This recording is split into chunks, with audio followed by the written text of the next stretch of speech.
Ready? Ready?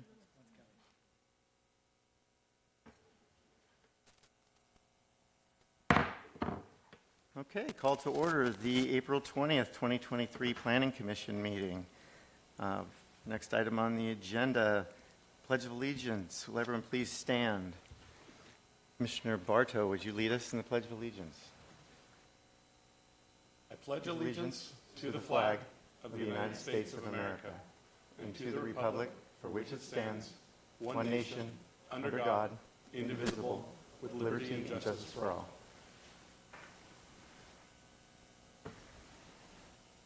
Okay, next item, staff roll call, please. All commissioners are present with the exception of Chair Elmer, who is excused this evening. Thank you. Next item, public comments. This is the time we take public comments on items that are not on the agenda, that are generally within the purview of the Planning Commission. If you wish to speak, please keep your comments to 3 minutes or less. Are there any public comments on non-agenda items? All right, thank you. Moving on to our next item, request for continuances. Staff, are there any requests for continuances? Mr. Chair, we don't have a request for continuance. However, I want to let everyone know that item number 5 on the agenda related to the noise element amendments will have to be postponed due to lack of a quorum of the commission to act on that item. So that item will come back to the commission on May 4th. Thank you, staff, for that report. Next item, consent items. So item number 1, the minutes for the March 23rd meeting. Does anyone have any comments to the meeting minutes from March 23rd? Okay, seeing none. Do we have a motion to approve the meeting minutes of the 23rd? I'll make a motion to approve the meeting minutes with Mr. Mosier's edits. Do we have a second? I'll second. Thank you. Let's call for a vote.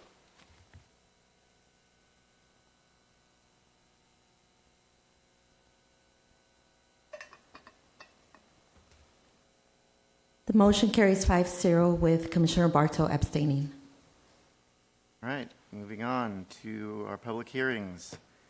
Next item is the Calaveras Restaurant. This is PA 2022-0263, site location 900 North Bristol Street. Staff, please proceed with your presentation.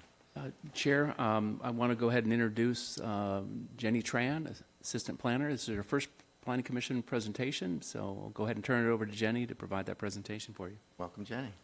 Thank you, Commissioners, and good evening. My name is Jenny Tran, and I'm the planner for this project for Calaveras Restaurant Conditional Use Permit. Your Calaveras Restaurant is located on Bristol Street and Dove Street. It's located next to the Plaza Newport Shopping Center, as well as the Back Bay Court Shopping Center, and it's in proximity to the California State Route 73, as seen here. This map shows the surrounding general plan areas. This property is primarily surrounded by commercial uses. The areas highlighted in green shows the closest residential areas in proximity to Calaveras Restaurant. There is a residential location across the 73 and also towards the top of this map here, which is approximately 730 feet away from Calaveras Restaurant. The existing restaurant was approved in a use permit in 1976.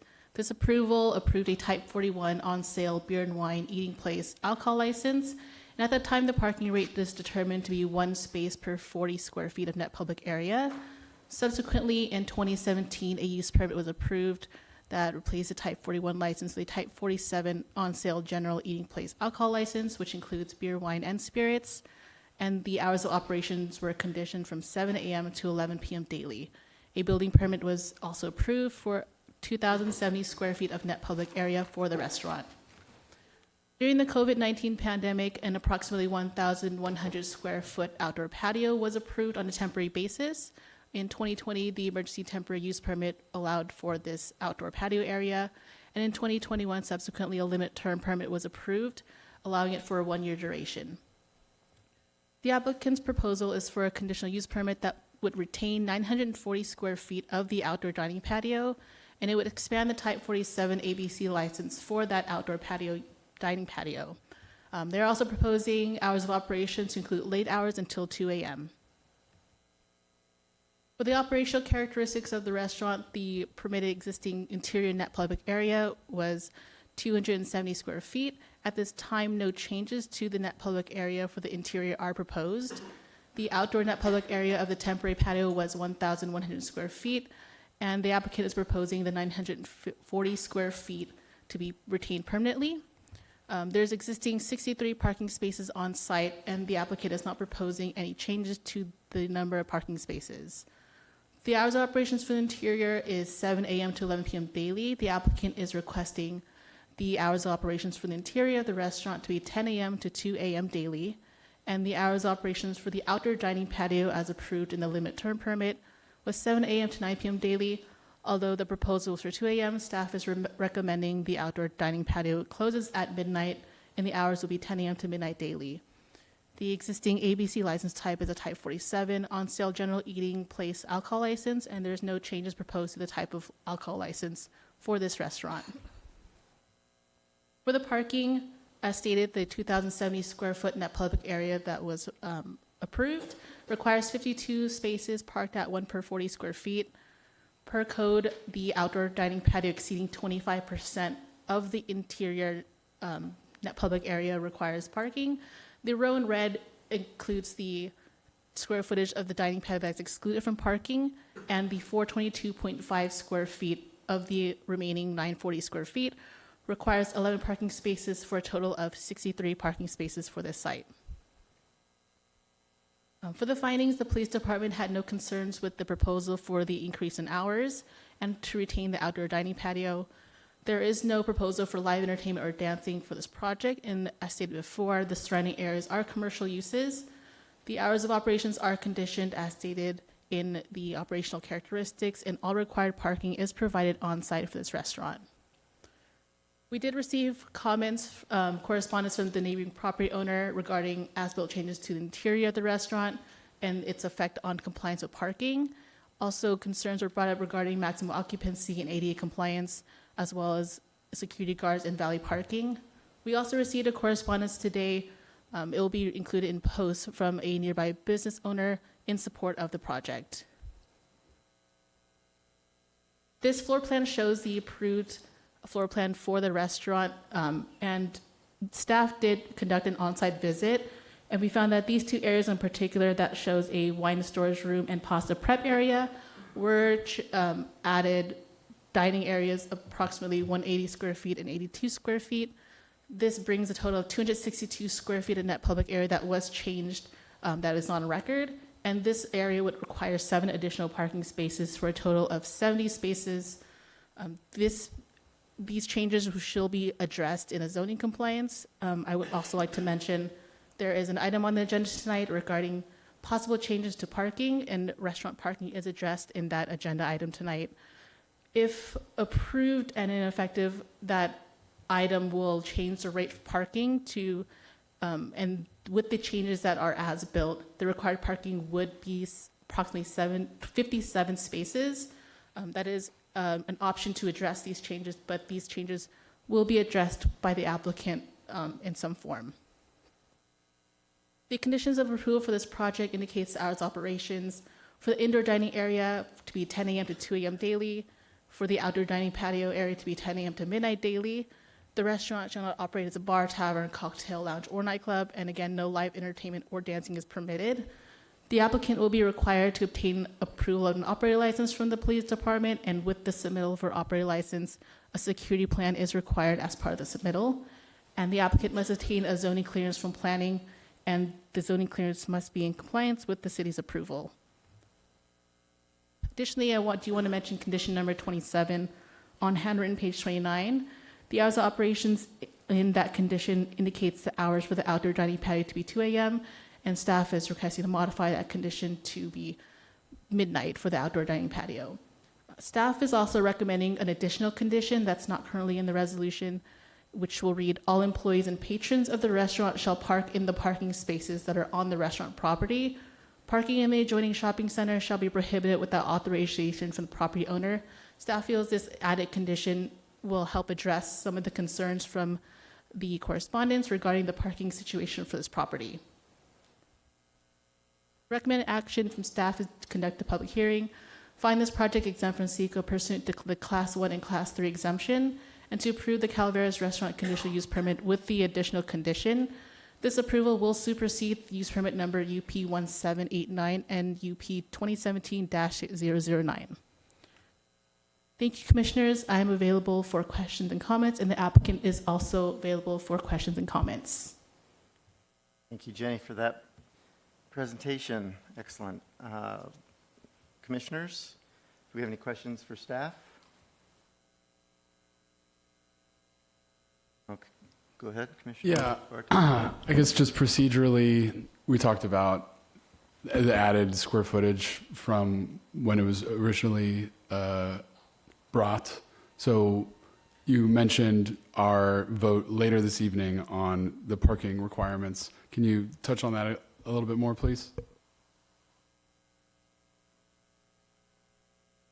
So for the item on the agenda for the changes to the parking, there is a proposal to change the parking rate for restaurants. The current code requires one space per 30 to 50 net public area as a range, and the change will be discussed in the later agenda item. Will change the way the restaurant parking is calculated and would require 57 spaces.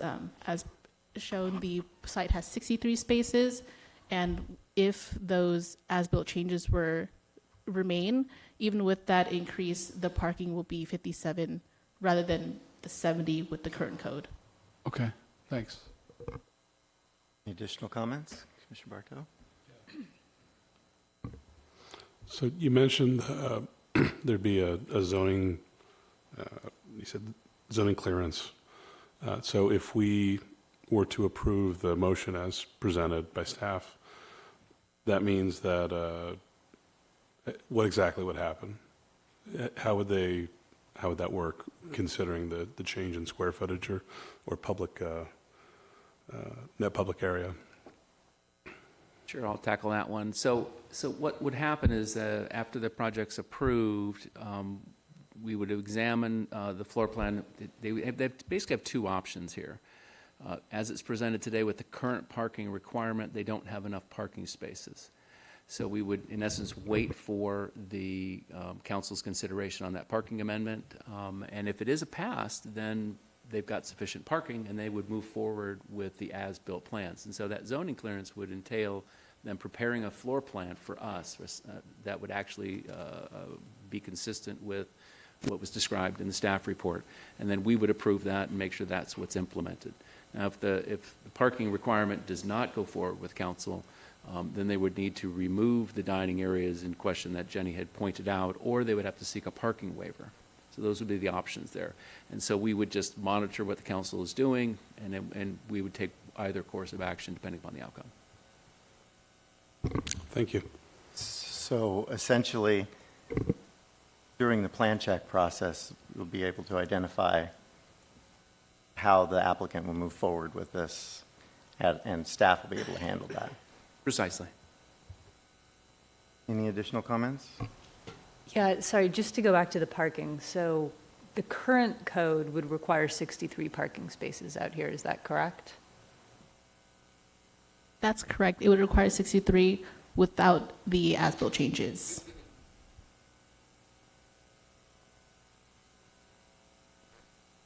Sorry to clarify, I think they made changes to a couple areas and added seating. Right. So now their requirement actually would go up. They have 63, but they need 70 under current code. But if we change it tonight, they would have a surplus of 6. Right. What I understand? Is that correct? That's correct. Sorry, I'll continue on it. So then the clarity, do they have to come back in with any CDs or anything to get approved? Or if we approve tonight, are they, not non-conforming unless the parking, amendment gets approved and then approved by council, continuing on Brady's, I'm still a little confused on when that would be cleaned up. Would they not be able to seat in those areas until then, or would they be out of confirmation, or? Yes, if this goes forward tonight, then you're correct. They would actually be non-compliant if they seat people in those areas. And so we would ask that they refrain from that until this gets resolved. So again, if the council approves the amendment, then we can move forward. The existing spaces are already built out, and so they don't need to actually do any physical construction. The patio area needs to be modified, but that's just a railing. Wouldn't need a building permit, so that's why we were calling it a zoning clearance. In essence, it's planning division clearance of those changes. And I'm going to go ahead and add to it, Vice Chair Rosine. So this information was found a little late in the process. We didn't want to penalize the applicant. It is a business. It is a restaurant running. So we want to go ahead and move the item forward with their hours of operation, their alcohol use. We think we can clean up this parking. We didn't think that's something that should hold up the application this evening. Thank you. Any additional comments for staff? Okay. Commissioners, any ex parte communication? Maybe starting down here, Commissioner Bartow. I received communication from a representative from the applicant, a phone call. I had a phone call with the representative of the applicant. None for me. I received communication from the applicant. Communication with the applicant. I spoke to a representative of the applicant. Okay. Then I'll go ahead and open the public hearing. Does the applicant have a presentation?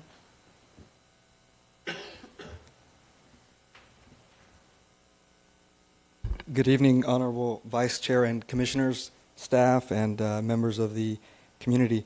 My name is Victor Sanchez. I am the representative for Calaveras this evening. With me is the Operations Director and one of the owners, Mr. Daniel Brito, who's here in the audience with me.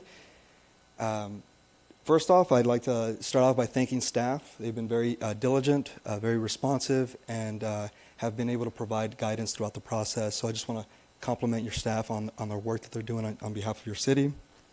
And secondly, I'd like to start off with a little bit of history briefly on the entity itself. This is the 13th location for Calaveras. However, it is only one of 18 total restaurants that the applicants operate and own. It is family operated and owned.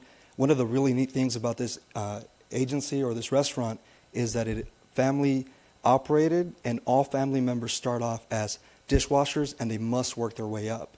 It is family owned from 100%. They focus on training staff. They provide quality service and quality food, Mexican cuisine, and photocentric plates, as well as drinks to go along with the experience and the environment that we create for families and friends to celebrate special moments in their lives.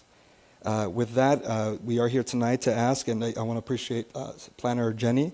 She clarified pretty much everything. I will say that the applicant does agree with the terms of the parking, the added condition of approval, and we're okay with that, as well as from what I've heard recently, I did speak to Mr. Brito here, and we will refrain from utilizing the area until such changes are made to the code, so we will refrain from doing that. Lastly, I do want to address some other concerns that were brought up throughout the process.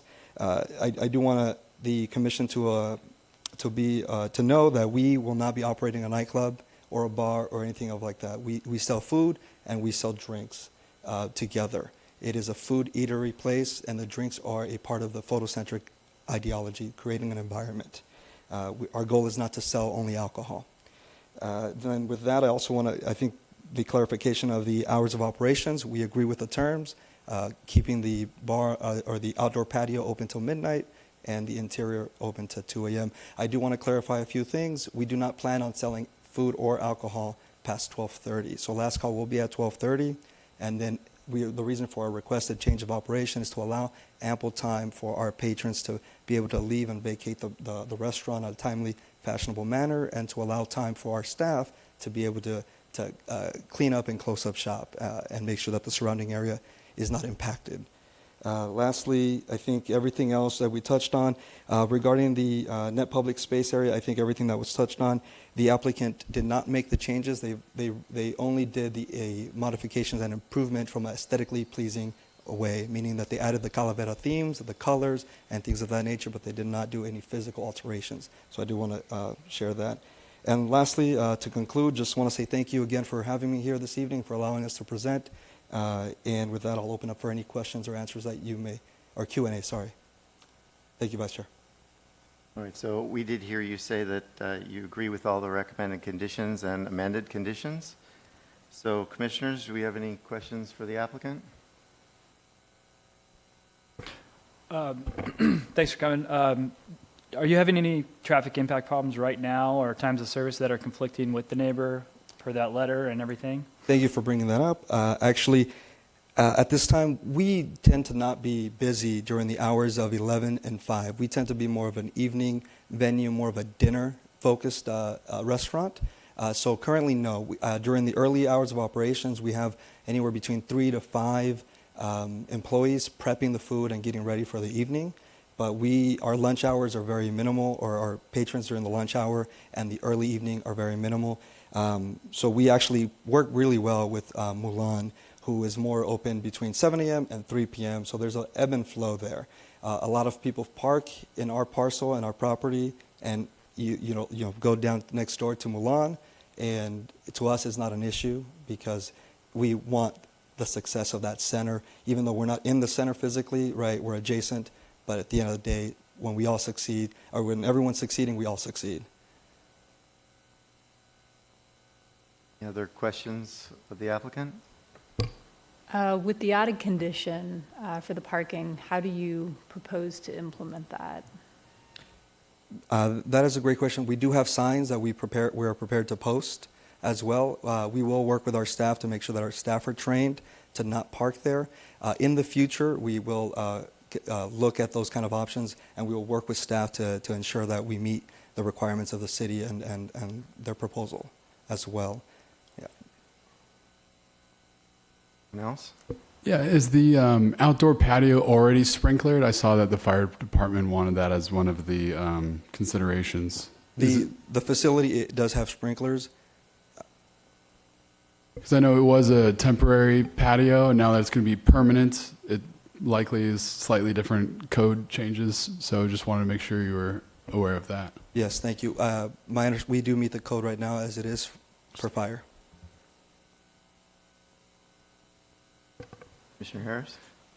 Sorry, and then picking up back up to when we were discussing with staff, you might be in a limbo time, potentially, if the park amendment gets approved tonight, where you're non-compliant technically. How are you going to resolve that for the few weeks if that happens? And if I guess if it doesn't, you're fine. I'm trying to think right now. Yeah, with the current, he'd be okay. Just from with this current surface floor area, I think they're okay with their 63. Correct. So I think they didn't make those improvements. They bought it from the previous restaurant, Il Barone. I think the gentleman here in front of you stated that they don't intend to occupy that space. It's a little bit of a timing game for us. Yeah. We're going to the city council after this meeting and the first meeting in May. So there's going to be a period of just like they're, as you said, in limbo. Yeah. Okay. right. Okay, any more comments? Then does anyone from the audience like to make a comment? May I sit? Thank you. Thank you.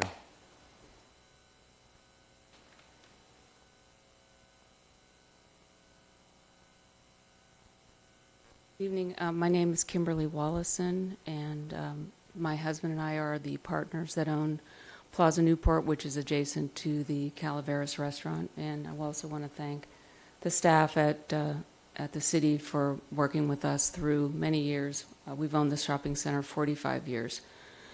We still own the shopping center. We do the leasing. We do the management. We're a very hands-on center. We have worked very hard to curate a group of tenants in our shopping center that work cohesively together through hours of operation, whether it's medical, restaurant, retail. We currently have 80 off-site parking spaces that we have curated for employees to park during the day and in the evening, which we pay for. 45 years ago, Coco's was the tenant there. And there's a little bit of a discrepancy in the understanding of what the occupancy code is versus what the parking per square footage is. The occupancy code for that restaurant is 135 maximum people in the restaurant at one time. And that's always the way it operated. Coco's operated that way, Barone's operated that way. When Calaveras, we met with them when they first came into the center, they had an occupancy code posted of 189 seats in there. And we've been in there multiple times. There have been 189 seats inside the restaurant, as well as this outside patio, which was originally approved only for COVID to accommodate the requirements of indoor dining so that you would have to have the appropriate spacing between tables. That was always a temporary fix to accommodate COVID parameters. We spoke with Patrick Akis at that time, and we did not have a problem with the temporary outside patio as long as there was the seats removed from the inside to the outside so that the total number of seats did not exceed 135.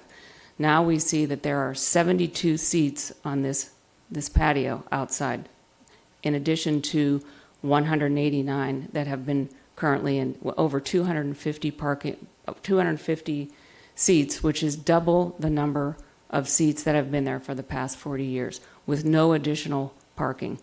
The center is what you would call landlocked. We are adjacent to them. Unfortunately, their front door faces our parking lot. People don't know that we don't own that parcel, and so it's always been an issue of how people know where to park.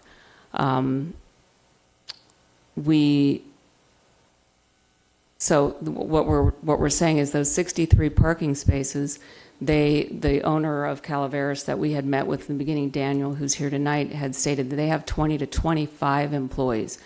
And I don't think you can operate a restaurant with, as the gentleman previously stated, for 3 to 5 employees. Do I need to wrap it up? Yeah, if you could please. Well, there's a lot to go over, I guess. When we first met with the Calaveras people, they said, my husband said, "Where are you going to park all these people?" And they said, "In your lot." And we said, well, then there would have to be security guards, there would have to be valet parking, there would have to be a lot of parking analysis done to accommodate the type of restaurant that they have. The 2 o'clock closing, I don't think there's any restaurants in that area that are open till 2 o'clock. That proposes a huge security issue for our shopping center. We do a lot of operational things. We sweep the parking lot. We have some of the bakers from Mulan come in at 2 o'clock in the morning. I just can't even imagine the issues that would be created by our parking, by being open at 2 o'clock in the morning for this area.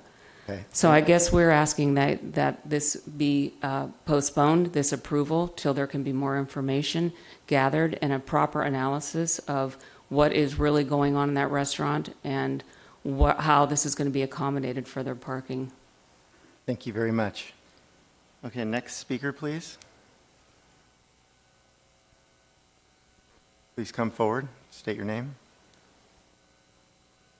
Members, my name is Kai MacDonald. I work with the management team that represents the owner of the property. We lease the premises to Calaveras, and I just want to say they've been fantastic to work with so far. Just wanted to point out some things. Ever since Coco's was there, Il Barone, continuing through Calaveras, we've never had an issue with excess amounts of people in our parking lot. What there has always been an issue with is excess parking on the lady who just spoke, on her property during lunchtime in the morning. I mean, they've had great success, obviously, in the way that they've developed the property, but it gets very impacted at lunch, and people often will spill over into actually our lot. We haven't had a real issue with it because of the fact that we've always had, frankly, excess parking spots at all times. I think recently she even approached our tenant and requested that, maybe they work together and allow her patrons to park in our parking lot during the daytime and allow theirs to park in hers at night, which I believe they actually agreed to, just to be courteous neighbors. apparently this is one of those situations where no good deed goes unpunished, because now she's here opposing this, which frankly we were all pretty shocked by. I also wanted to say that the parking lot was recently upgraded with all new LED lighting, so it's very bright, it's very safe. One of the nice things about this area, which is pretty unique, is that there's no homes in the area. There's really nobody else there around the late hours that would have a problem with, people coming out of a restaurant, getting in their cars, maybe a little bit of noise. The only people she mentioned maybe be some bakers coming in to, fill up the bakeries, and maybe some construction workers that are doing late night work. Which, by the way, I'm sure Daniel and Calaveras and us would be more than happy to work with them on the scheduling of any sort of asphalt. We're going to obviously need to do stuff like that as well. So I just wanted to say those little bits, and thank you very much for your time. Appreciate it. Thank you very much. Next speaker, please. Okay, seeing no further speakers, would the applicant like to come up and respond to the comments?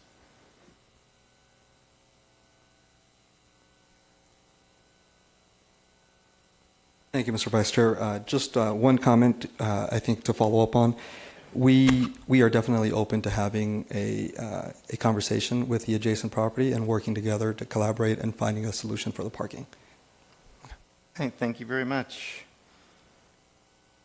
Okay.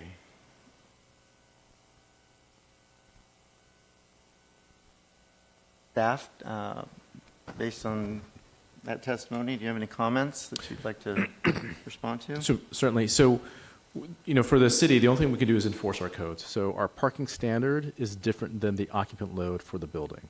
So we've talked about the parking, what we're doing with the parking. With regards to the occupant load, if they're over occupancy, we'll go ahead and notify the fire marshal. It's a property maintenance issue. They would come in, just take some measurements. There's a maximum occupancy. And that's all. That's how we'll handle that occupancy side. But again, the occupancy and the parking are separate matters. Okay. Then we'll go ahead and close the public hearing and bring it back to the commission for discussion. Commissioners, any comments? Questions of staff? Commissioner Harris?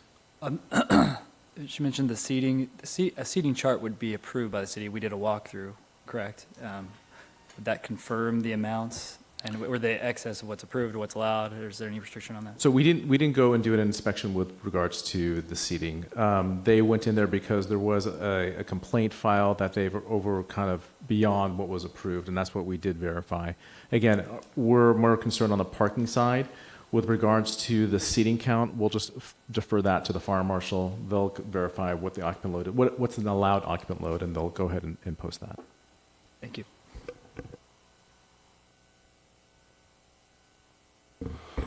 On the question of hours, the applicant mentioned that they'd be doing last call around 12:30 typically for, I guess, food and drink. What's the typical relationship between operating hours of a restaurant per a CUP and typically last call? Is there typically a gap there, or is that normal?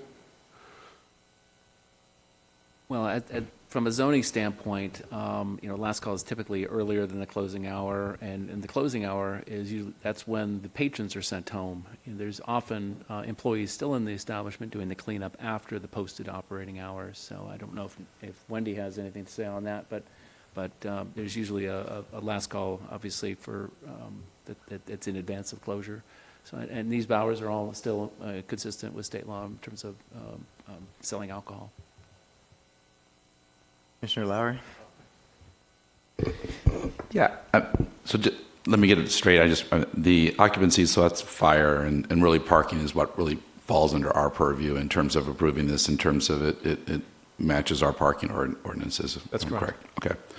Yeah, I mean, we're seeing a lot of changes in this area. I mean, I remember the Cocoa days and all of that, and there's just a big change of that part of Newport Beach. And when I read this, read our report here, I thought the same thing. I thought everything was great. Well, it's 2:00, a little bit late, but when after also reading PD's their memo, I felt comfortable with that. Learning a little bit more about the establishment itself and the operator, it makes me feel comfortable with this. And I think with the changes that are happening in that area, I feel that this is, something that I will vote for, and I think it'll be a good addition there. And I'm, frequently over there. I work relatively close to there, and yes, it is in the lunchtime. It is a busy center, and at night it's pretty dead, if you will. So I don't want to step on any commissioners' toes, but if no one else had any comments, I will make a motion to approve this agenda item. Yeah, my only comment is to urge the applicant and the neighboring parcel owner to maybe work out a reciprocal parking agreement. It seems like you guys are perfect candidates to do something like that. I think you have, great complementary uses there, and I think everyone can benefit. But go ahead.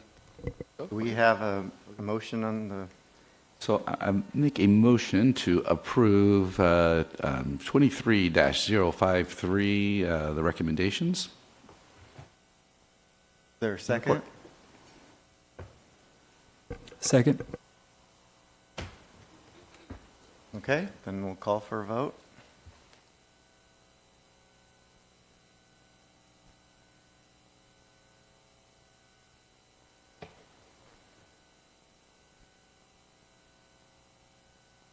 The motion carries unanimously. Congratulations to the applicant. Next item, fractional ownership code and LCP amendment PA 2022-0202. This is site location citywide. Staff, could you proceed with your presentation? Yes, good evening, Vice Chair Rosine, members of the Commission. My name is Jaime Murillo, Principal Planner. This tonight is the Planning Commission's kind of formal review and recommendation of a zoning code and local coastal program amendment related to our timeshare regulations. Just provide a little bit of background. We've discussed this topic extensively over the past year. We've had a total of 4 city council meetings on this topic. The Planning Commission has met a total of 3 times, and the Planning Commission has also formed an ad hoc committee to discuss the regulations related to timeshares, but more importantly, fractional home ownership. There's a total of 7 ad hoc committee meetings, and that included discussions with residents as well as industry representatives, specifically Picasso. The city also consulted with Sagecrest Planning Environmental to prepare an extensive report what other cities and jurisdictions are doing related to fractional home ownership, and that document is available online, and there's a link in the staff report. But all that discussion kind of resulted with the last direction we received from the City Council on March 14th, where the City Council directed staff to prepare a zoning code and local coastal program amendment to essentially broaden the definition of timeshare to clearly include fractional home ownership in that home ownership model. With that change, fractional home ownership would then be subject to the city's existing timeshare regulations, which would effectively prohibit them in all residential zoning districts. Before I get into the proposed amendment, just did want to share the locations of the 12 known fractional homeownership properties that are located in the city. And they're shown on this graphic here. And so we do have the addresses and we do have records of those properties. But the amendment itself, the main purpose is to update both our zoning code, which is Title 20 of our municipal code, and our local coastal program implementation plan, which is Title 20 of our municipal code. And the intent is to update our outdated definitions of timeshare project and development, and to broadly craft the revisions to clearly include fractional home ownership and other potential models. The various revisions do work together, and I'll show an example of the various code updates to those definitions. But essentially, it does close any potential loopholes, and the main purpose is that fractional homeownerships will clearly be considered timeshares. On this slide, you'll see the current definition of timeshare project and the ambiguity that exists within that definition, and that's that timeshare project means a development. And a development in terms of the zoning code is essentially like a new construction project. And so the fractional homeownership model is essentially taking existing development, like a single-family home, and then creating fractional shares that they're then selling off into individual pieces for separate ownership. And so the main goal of this this code amendment is to update the definition similarly to the Professions and Business Code of the state, and with separate or small tweaks to clearly capture the fractional homeownership model.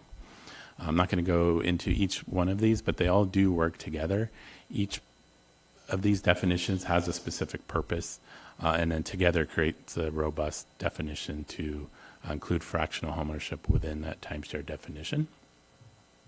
But I did want to focus on the timeshare plan. This is a summary of the longer definition in the ordinance, but it essentially is a scheme or device or agreement whereby a purchaser, and that's a key term, in exchange for consideration, and so that's got value, obtains exclusive right to occupy property or portion thereof for less than a year on a reoccurring basis. And so that's really intended to capture this fractional homeownership model. It's not intended to apply to a group of friends who buy a property and then agree to a separate arrangement for its use. It's not intended to apply to siblings who inherit a property and then agree on a different arrangement for its use. So it's really intended to capture this fractional homeownership model. The other part of this amendment updates the city's existing timeshare regulations. It's really minor revisions for consistency with the new definitions we've created. But again, just to reiterate, with these new definitions, fractional homeownership units will be considered timeshares, which are prohibited in all residential zoning districts already by the code. Timeshares are allowed with a conditional use permit in certain commercial and mixed-use zoning districts, but conversions of existing dwelling units are prohibited. A timeshare project must consist of at least 300 units. A development agreement is required, and part of the development requires a sales, operating, management, and contingency plan. And the third part of the amendment is updating Title 21. Again, minor revisions for consistency with the modified definitions. But within Title 21, there are regulations affecting visitor accommodations. Timeshares are considered a form of visitor accommodation, but to create a more robust set of regulations that apply to the fractional homeownership model, there's certain revisions that we're adding that clarify that even the creation, and creation includes the conversion of existing units, would be prohibited. So in summary, that's the summary of our revisions and proposed amendment. The recommended action is to conduct a public hearing, find the project exempt from CEQA, and recommend adoption of the zoning code and LCP amendment to the City Council.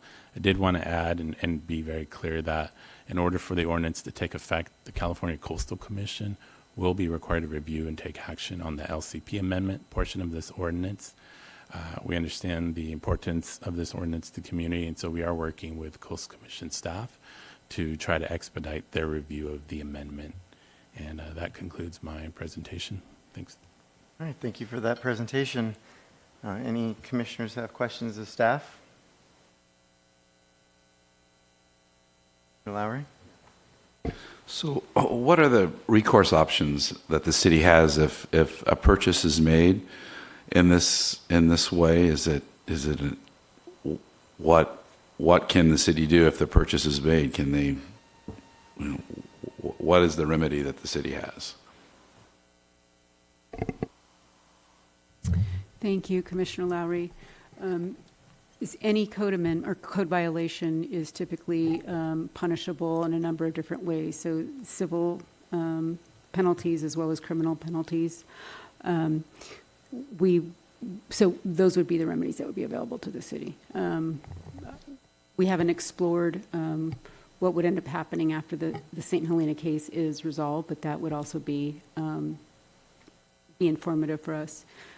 As you know, Picasso does have obligations and other entities to make disclosures when they are selling pieces of property. So I would imagine that for purposes of just maintaining their licensing, that they would want to be mindful of being in compliance with applicable laws. And so that's another factor that's kind of separate and distinct from our municipal codes that I would imagine entities would consider.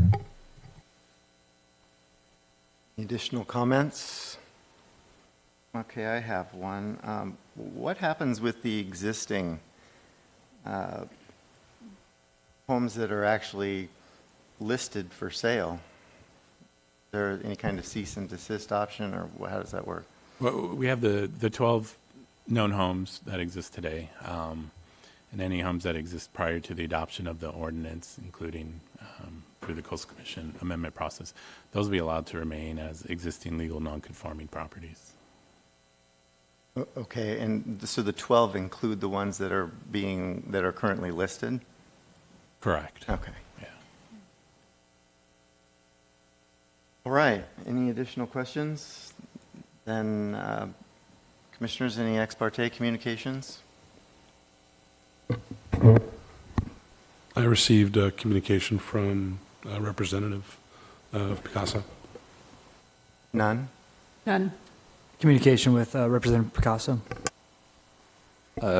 With this item being put back on the agenda, when we were in the ad hoc committee, a lot of communication, but since this new item, I haven't received or spoken to any.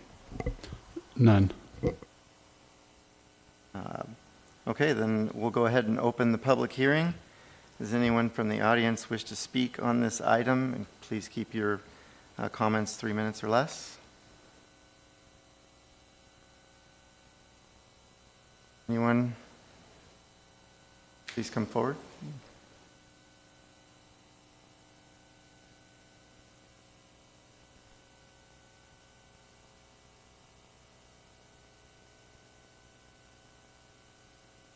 State your name for the record, please. I will. Denise Oberman, members of the Planning Commission. Thanks so much to you and to staff for the tremendous effort on this. Overall, it looks like we've got the good beginnings and progress of a very appropriate and I think at the end of the day, equitable ordinance. I've already submitted written comments, and I think many of them have already been answered. Thank you. I just have one remaining comment and request for something to be included, which I do not believe is currently in there, and that is an explicit provision which prohibits the advertisement, marketing, and sale of timeshares and fractional interest types of uses, and also this can allow the city to proactively manage and control the creation, marketing, and advertisement and sale of these types of prohibited uses as may be prohibited. And I know there is going to be ongoing question and need to articulate how do you deal with, well, first of all, how do you define what uses already do exist that would be subject to any type of legal non-conforming designation? We've got to get at the front end of the business model, and a key element to these commercial fractional ownership timeshare type businesses is they're wrapping the entire life cycle in. So, and I believe that City Attorney Summerhill alluded to some language on this that she found interesting in Carmel by the Seas ordinance. They do have some very, what we feel is very well-crafted language, and it's not verbose like I am, so it wouldn't take effort to add that. So we would greatly appreciate that, and thank you again. Your comments. Next speaker, please.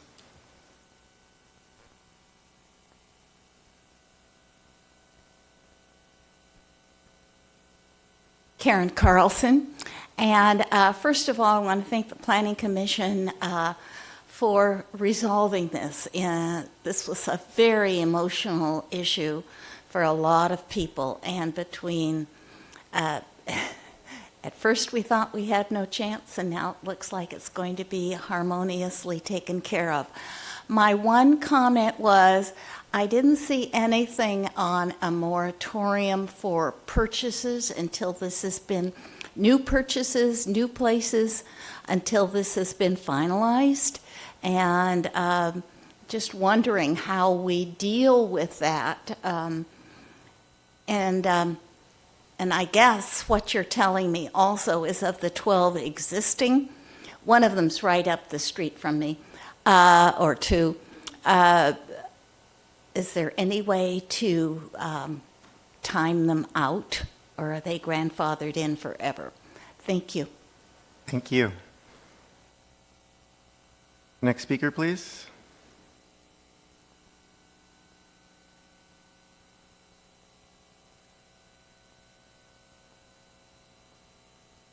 Yeah, Mr. Chair and members of the commission, my name is Paul Watkins. I'm a longtime resident. I think I sent each of you an email of our views to suggest that you support the recommended action by staff.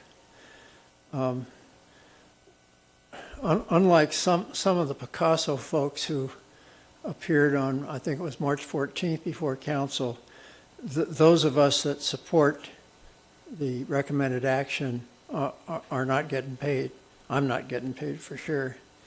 Our goal is kind of an emotional one. We simply don't want to change the tranquility, the peacefulness, and the predictability of the quality of life that all of us have, worked so many decades for in this town. So please support the recommended action. Thank you. Thank you. Next speaker, please.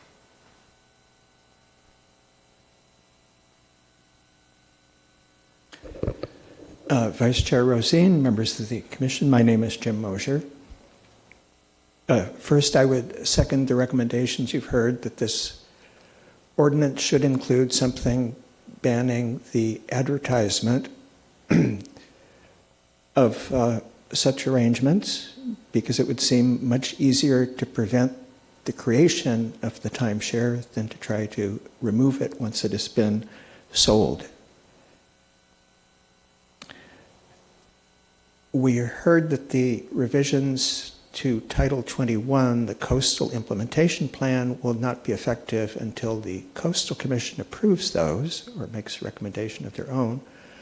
What I have not heard any clarity about is if you recommend the changes to our current zoning code, Title 20, whether those changes will go into effect 30 days after the council adopts them, as most city ordinances do, or whether the effective date of those changes as well will somehow be stayed or postponed until the Coastal Commission approves the changes to Title 21, and if so, why that would be the case. And if you read my written comments, you'll realize that I think that this is not yet quite perfect. So I don't know if you're recommending the concept or just the exact language that is before you tonight. The important part for the residents of Newport Beach is in the called Part 2 of the zoning code, which lists the different zone planning districts and says what uses are allowed in them, and it clearly says that timeshares are not allowed in them, but the words it used don't align with the definitions that we have. So I think we have to have the definitions align with what is in that table. It does not at the moment unless you make further changes. And then, as you may or may not be aware, the City Council has an initiative going trying to simplify and make more understandable our municipal code. I think you may have an ad hoc committee that has been assigned to go over the zoning code and policies as well, trying to eliminate unnecessary wordiness. We saw a definition up here that was pretty concise, that we were told if you looked at that, somehow you could see that it applied to the commercialization, but not to families or friends with such a similar arrangement. I don't know if that's true or not, but in the presentation before you, we have a 300 or more word expansion of that, which to me is nearly incomprehensible. And so that seems to go against the idea to simplify things so that the public actually understands the laws that we're enacting. And I'm not sure this quite does that at the moment. Thank you. Thank you. Next speaker, please. All right, seeing none, Staff, would you like to? Oh, I'm sorry.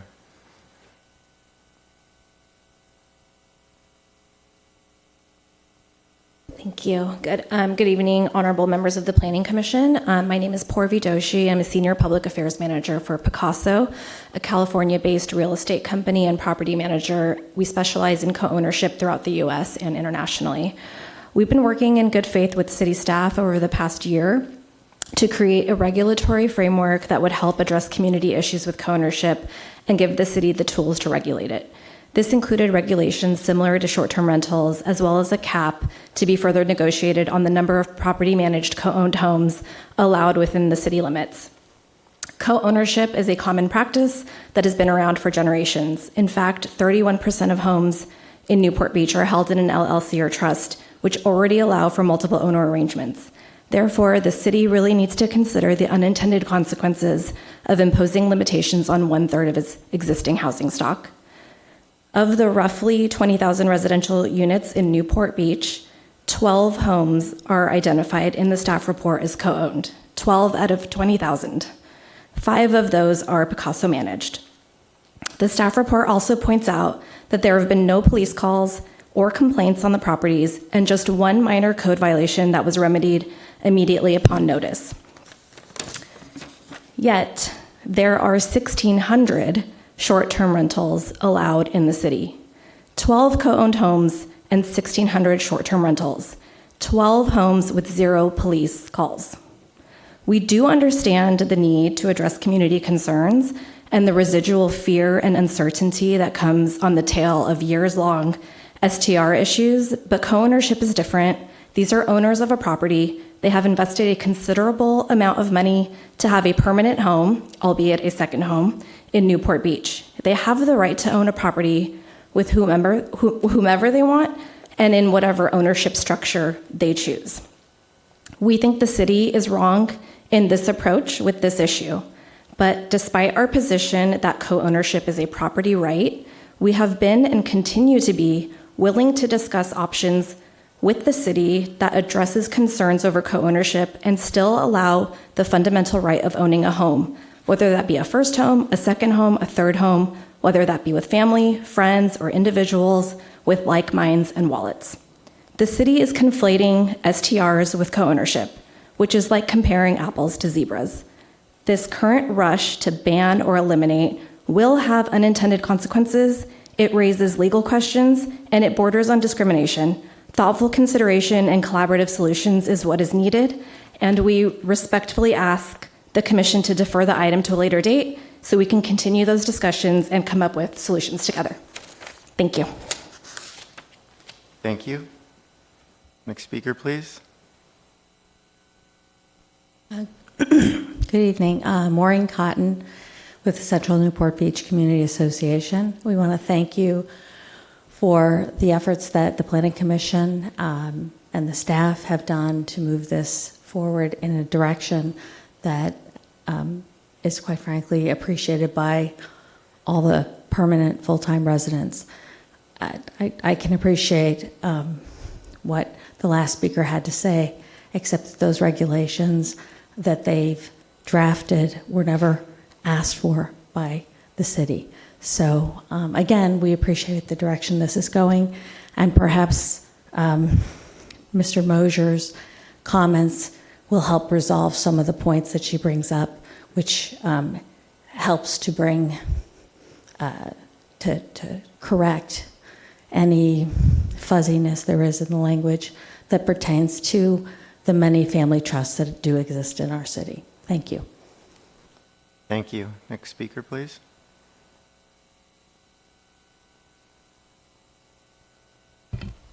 Good evening, Commissioners and staff. My name is Gina Cruz and I live on Newport Island. I just want to speak, first of all, to say thank you to Jaime particularly for all his hard work, because I know it's been a lot. And I just want to speak about Picasso. I know we've covered a lot here about amendments and all the details, and that is way beyond me, so I'm not even going to go there. But I just want to speak to the goodwill, good faith of Picasso. Don't forget, they wanted 500 permits. Permits that is just for residents living. So it doesn't really tally up why they wanted that, because if it's just a residence, why do you need a permit? 500, we know how many short-term rentals we've got in the city, and we know what that would do. They also only have 112 properties, I think, I may be incorrect on my number, countrywide. So why would we have the majority here and have to deal with the consequences? Their website states an average visitor, an average owner may visit 6 to 7 times a year, that property. Do the math and see what the turnover is of that and how it establishes it as a business. And I think in good faith, there's a lot of rules that they have. But in good faith, I have a picture of one of their residents up for rent. I know on their website. So I'm sorry, in good faith, I don't trust what they're really saying, and I think we have to be careful. It also says on their website, you can buy in for a year. And I want to know that on the definitions we gave, it said something like if you're selling for multiple years. I can't remember what page it was, but it was one of the first things Jaime showed. So I just want to make sure we're covering ourselves so that the smoke and mirrors that are used don't deviate everything that you're trying to do here and pull the wool over everybody's eyes. And I appreciate your time. Thank you. Thank you. Next speaker, please. All right. This time, seeing none.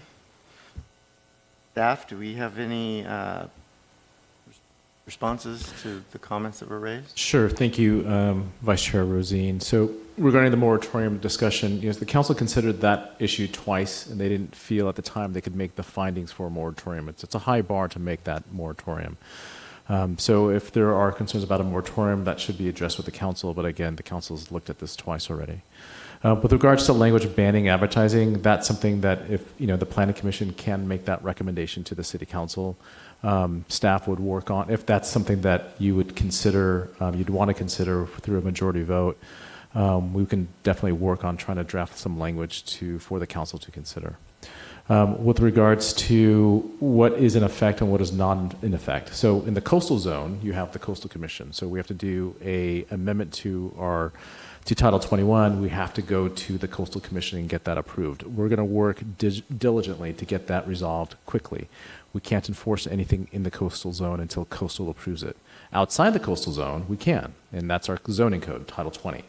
Of course, there's a lot more interest in the coastal zone versus outside, but Title 20 will go into effect once the council adopts it. But in the coastal zone, we have to go to the Coastal Commission. And with regards to the language, staff has put a lot of time, in our city attorney's office has put a lot of time in the code language, and we feel comfortable with where we're at today.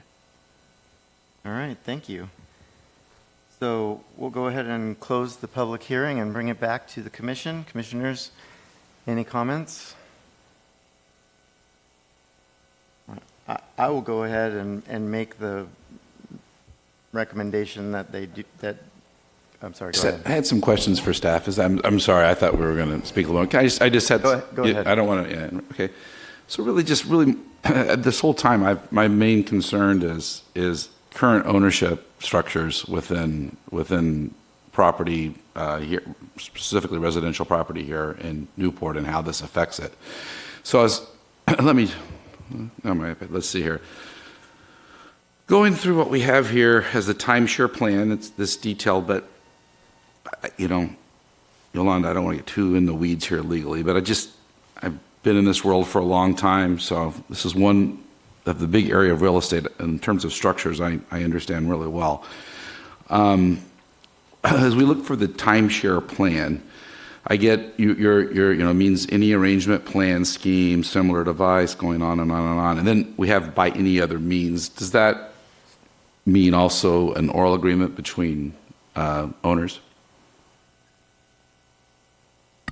Or could that be construed as also an oral agreement between the ownership members? Just big picture concepts, I think, we're taking from the Business and Professions Code and utilizing the definitions that are utilized in the business and professions code for timeshares. And so Yeah. we think that this captures all of that. To answer your specific question, I mean, typically you would have to have, some kind of contract. And so I think this was trying to be as all-inclusive as humanly possible, as it was written and adopted by the legislature. And but I think normally you would have to have some type of agreement between the parties. Okay. So, I'm just going to go with just kind of I think something that is somewhat common here in Newport. You have a mother and father, they pass away, they pass away their nice cottage they have on Balboa Island. It's in a TIC, tenants in common. They give it to a brother and sister. Those brother and sister, they have the sister has a family, the brother has a family. They end up passing away. 3 kids. They pass it on. You have now 6 people that are in the tenants in common ownership. If one of those brothers, or I guess at the time would be cousins, said, you can go ahead and buy my position out here, does that spring the consideration, an exchange of consideration, and effectively makes it a timeshare plan? So I think that there are a number of triggers for the definition of a timeshare plan. And it's not just the for consideration. So you actually have to have this arrangement. It has to be a purchase. It has to be for consideration. It has to be the exclusive right to use it. And so if it had met all of those criteria, then it would constitute a timeshare plan. I think that some of the scenarios that we've been concerned about with something being bequeathed to a family member, I don't think that that's captured here. And I don't think it meets the definition. But if it satisfies the criteria of what the definition of timeshare plan is, then it would qualify. Here's just what scares me. I mean, and I see the community's concern here, and when we first did this is where I've been stuck for a while. But we have the short-term rentals. That's the land use. It's not ownership. This is ownership. And how that comes together either with this amendment and where I think it's probably headed. It'll probably go. I think it's headed to a court case. I think when you have ownership, you just have a different set of rules. And I'm worried that we're not defining enough what these various ownership entities within families or friends, and that's not really a timeshare, but kind of springs this. And you can always have that neighbor who doesn't like that next door family, that maybe there is 5 or 6 different siblings or cousins that use it. And I've been in real estate for 30 years, and attorneys love to go through codes and bring up different reasons why, and they could spring this up and say, you guys are in violation because one family member, a cousin, got consideration, and now you're technically a timeshare. I've seen this type of stuff happen with code. Just kind of gets changed, or at least and not to where it was intended. And I guess where I'm going here, I'm nervous with the definition just not being as descriptive as I'd like to see it with where the current ownership structures. And this is always was going to be the hard part on this. And honestly, I mean, the way I feel about this doesn't matter what we do here, what City Council does. I think this is going to court, and you never know when it gets there. It's anyone's guess. So I guess being on our committee, I'll blame myself. I guess we could have gotten a more a permanent, or at least a better descriptive definition of this. But I guess I just wanted to kind of make my concerns known here, that I think there's going to be problems here with the way 30% of our stock, or if that number is correct, I know it is a lot of our housing stock, which is owned in various entities, could get pulled into this code for various reasons. So it's a big concern, and I think it's Pandora's box. Thank you. So the way I understand it, the purchase of properties would still be okay. It's just the use that we're looking at. So if Picasso wanted to continue to sell kind of 1/8 shares of a property, as long as one occupant was in there for a year or more, that would still be okay. They could still be owners. They just couldn't have this kind of carousel of people coming in and out. Is that right?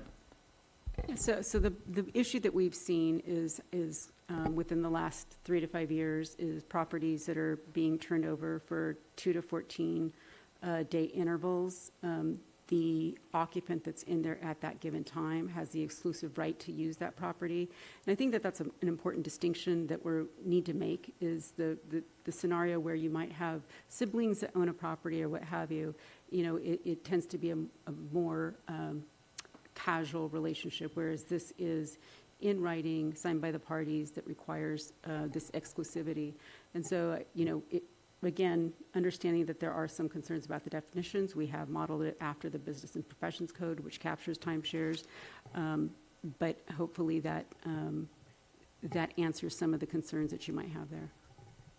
Well, I guess my specific question would be if their business model changed a little bit and people wanted to continue to be Newport Beach owners, but they didn't get the extra benefit of having 56 days of a year living there, but they could own 1/8 of a 1/8 of a parcel. Could they still do that? Could Picasso continue to advertise and sell 1/8 shares as long as someone else was in the property for a year or longer and had a long-term lease?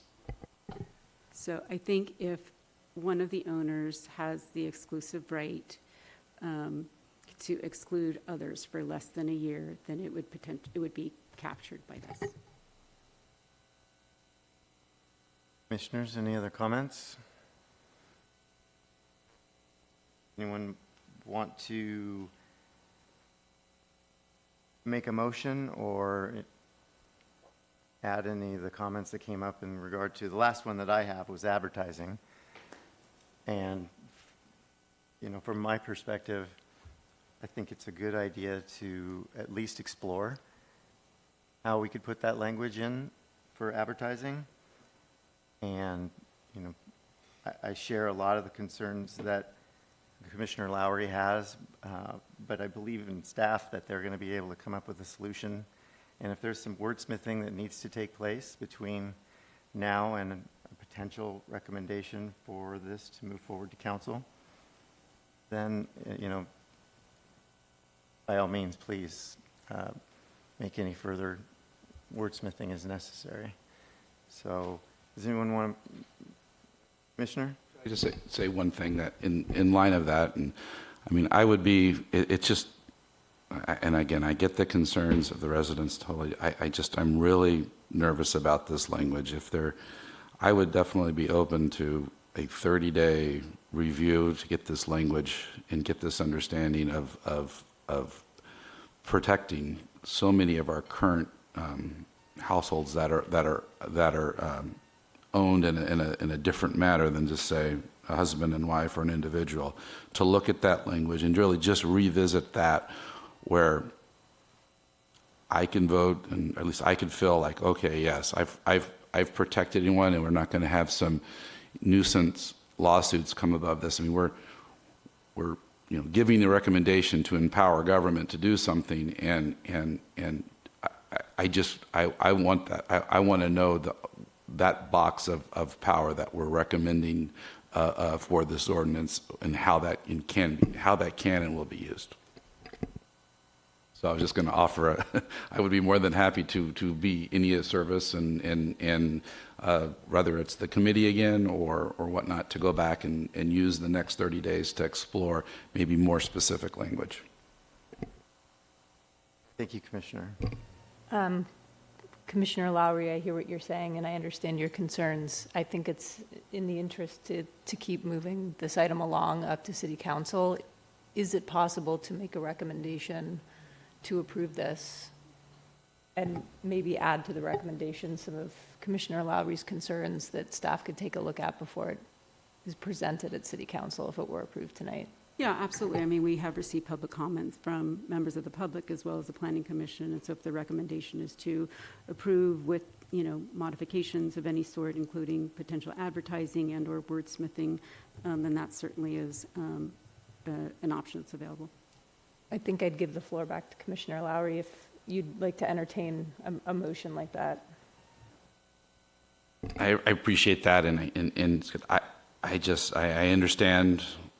I understand we're city council and they want the recommendation, but this is, private property is a biggie for me, and just empowering regulations when you could have some unintended consequences that are pretty substantial is just a worry for me. Not saying that I have all the answers, but I think we could bring in.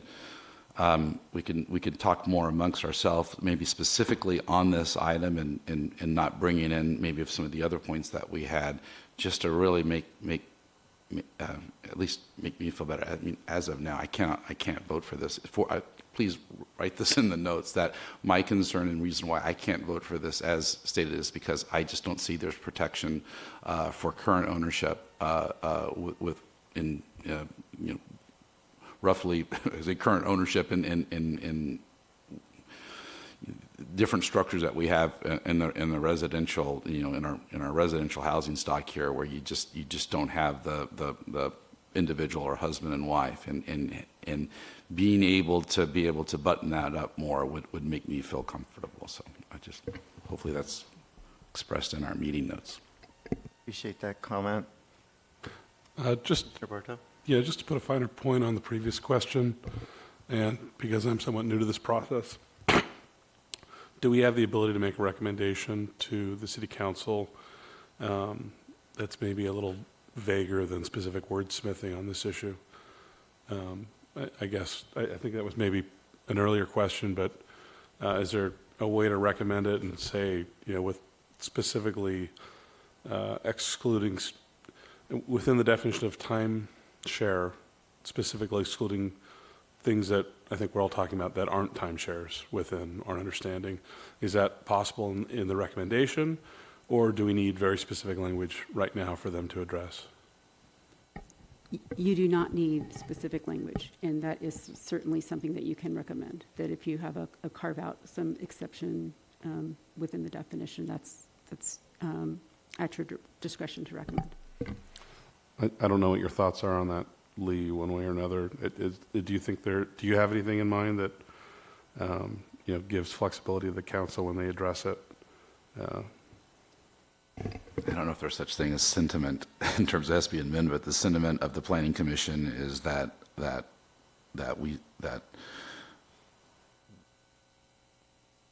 trying to think on the spot here, that would make current ownership structures not be any potential, what's the word? I have to think about that. It's tough to do. It's tough to do here. That's just, it's always been my concern. If you look through the notes, it's always been my concern is just messing around with ownership structures. I mean, it's just. I think we do have a sense of wanting to ensure that the definition is modified with potentially an exception to ensure that there aren't unintended consequences for those that are not this exclusive use of the property that we are trying to regulate. I mean, I think that's definitely within my theme here of been my concern this whole time. I share your concern. Your exact scenario is exactly the same scenario. A multi-generational house on Balboa Island was exactly what was on my mind too. So I'm not ready to make a motion. I'm still trying to understand it, but I think I'd be more comfortable within the context of a motion that resembles that. I don't know if sentiment again is the right word, but the understanding that within the timeshare plan, it needs to be a little more clear as to what isn't intended. And I know that is a challenge because it's broadly described in order to avoid loopholes.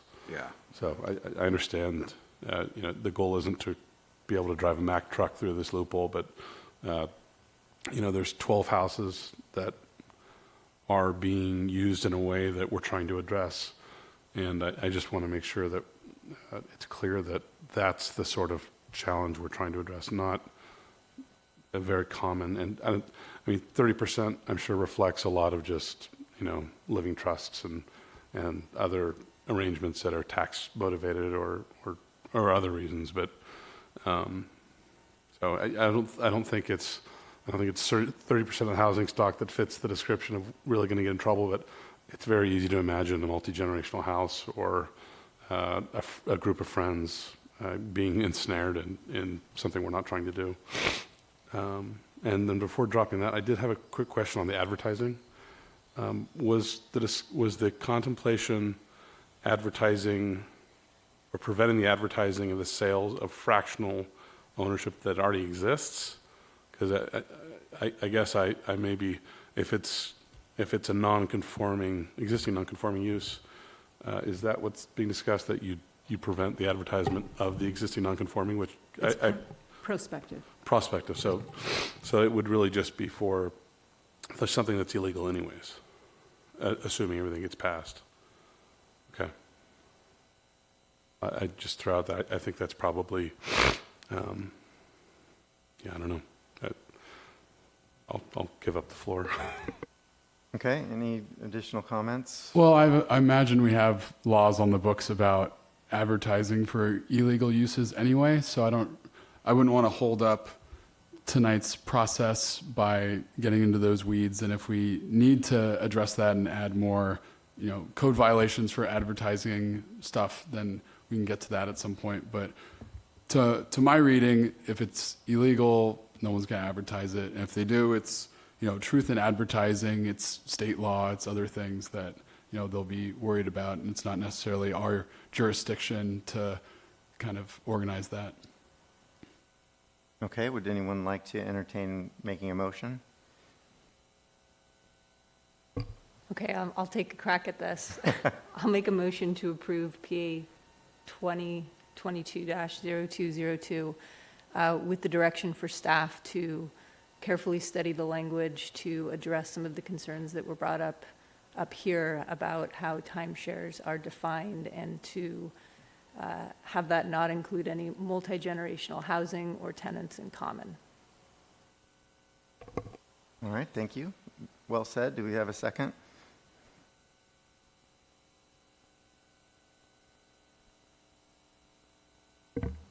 I'll second. All right, call for a vote.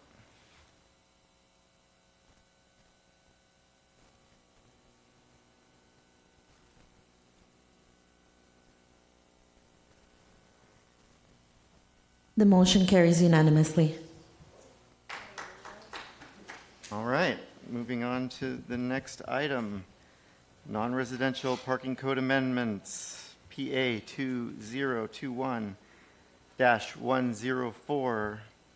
Site locations citywide. Staff, would you like to make a presentation?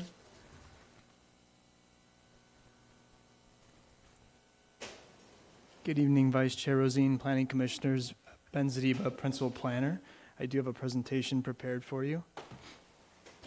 So just to give you a quick timeline and background of where we've been with this matter, it started with City Council initiation in 2021.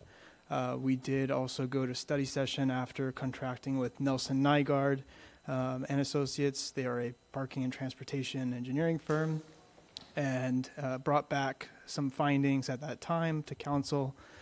Council was generally supportive of these measures we were proposing, and ultimately we ended up with a two-phased approach, which I will show on the next slide. We did go to a community workshop in September of last year, and then subsequently to Planning Commission. All but two of you were there, so hopefully you remember some of this, and welcome Commissioner Langford, Commissioner Bartow. So the two-phase approach, here's where we are today. This is phase one. So this is looking at bicycle-based reductions, shared mobility-based reductions, which is Uber, Lyft, DoorDash, some of the food service that you see today that were made popular during COVID, revised non-residential parking ratios, and lastly, an administrative parking waiver by the director. Phase two is looking at in-lieu parking fee programs, which would be if you do have a reduction in required parking, there would be a fee schedule established on a per parking space basis that would pay into a fund that could fund future parking-related projects. And that is something that is being studied. Curbside management is just how can we better manage our curb. And then parking management districts, that is something you saw with Balboa Village, the parking management district overlay, which looks at specific measured employee parking programs that could address parking spillover from employees of different businesses, and also looks to better utilize a existing supply of parking in a constrained area. So those are the phase 2 approaches. This particular item and the amendments only address phase 1. So looking at bicycle-based reductions, the proposed code amendment would allow a reduction of 1 parking space for every 3 bicycle parking spaces provided above any minimum requirement. So, we do have the Cal Green Code. There are other codes at play that require bicycle parking for certain projects. You would not get to double dip and use the same bicycle parking to reduce the parking from this zoning code standpoint. And that would allow up to maximum 5% reduction. And we would allow an additional 5% reduction with on-site end-of-trip facilities, and that includes things like lockers and showers, different amenities that your employees could use after commuting to work using a bike. So when we presented this at Council and at Planning Commission, there was a concern about this not being really transferable citywide because biking is not prevalent everywhere. So as part of the amendment, we looked at, sorry, I hope you appreciate the levity. So we added a component that the applicant must provide evidence that there is demonstrated ridership and demand for bicycles. What that looks like, we are not entirely sure, but there would have to be a compelling case presented by the applicant to allow these reductions. Moving into shared mobility reductions, allow a 10% reduction in required parking with either of the following. You'll notice the car came in, it's a very transient use. It uses a parking space in a very unique way. It is not staying there and remaining on site in a static fashion. So this would allow up to 10% reduction when there is 20 feet of dedicated private curb space, and that would be not red curb or not used for another important purpose such as emergency access. So you couldn't use a red curb for your designated space. Or you have an off-street parking space that is signed specifically for pickup and drop-off. You see that in a lot of Irvine Company shopping centers. For example, there is a very conveniently located signed space near certain uses that have a lot of pickup and drop-off sort of components. As far as revised scenarios, or revised ratios rather, are concerned, one of the main directives of council was to look at restaurant parking requirements and to look at modernizing and streamlining them. So as I said, we did hire Nelson Nygaard, and I forgot to mention that Ezra Pincus Roth with Nelson Nygaard is with me tonight if you do have very technical questions.